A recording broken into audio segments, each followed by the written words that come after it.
Hey folks, it is Chris, and we are officially at the halfway, kind of at the halfway point of week 4.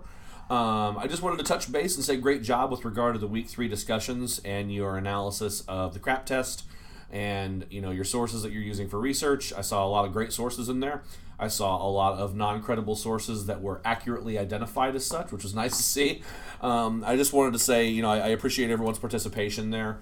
I know that kind of process might be new for some of you, and I know that some of these activities on the surface may not immediately seem like they're applicable to public speaking, but this research process is really important to any field and any kind of situation in which you're gathering information, right? So I think it's important for us to go over these things because I don't like to assume that everyone already knows how to apply these kinds of analyses based on what courses you may have had in the past. I've had composition students who've never had to do research before. I've had critical thinking students who've never had to do any sort of rhetorical analysis before. So, I don't like to assume that people know how to do certain things, and I think it's always better to give them the opportunity to try it out. So, I appreciate your participation in that, and I don't know if I mentioned this or not in the beginning, but this is a brand new version of this course that was developed over the course of the last few months, and it was designed to incorporate elements like the CRAP test and research analysis and presentation analysis and things like that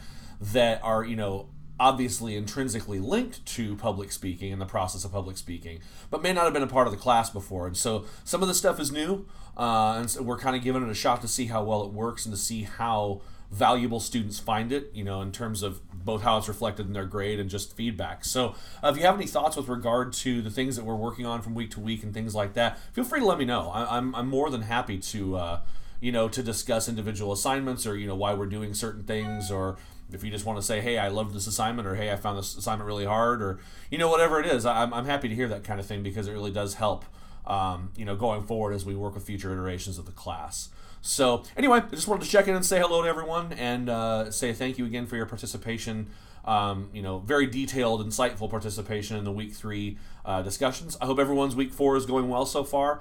I'll be checking out the peer reviews in the next few days here. I'll be posting an announcement later today with regard to the peer review process and kind of how to approach it for those of you who may not be totally comfortable with it, or maybe you haven't done it in a long time, that sort of a thing. So I'll post just a few tips to kind of consider as you go into the peer review process in this week's discussion. But with all of that, I hope everyone has a great day, great week, and I will touch base with you again this way soon.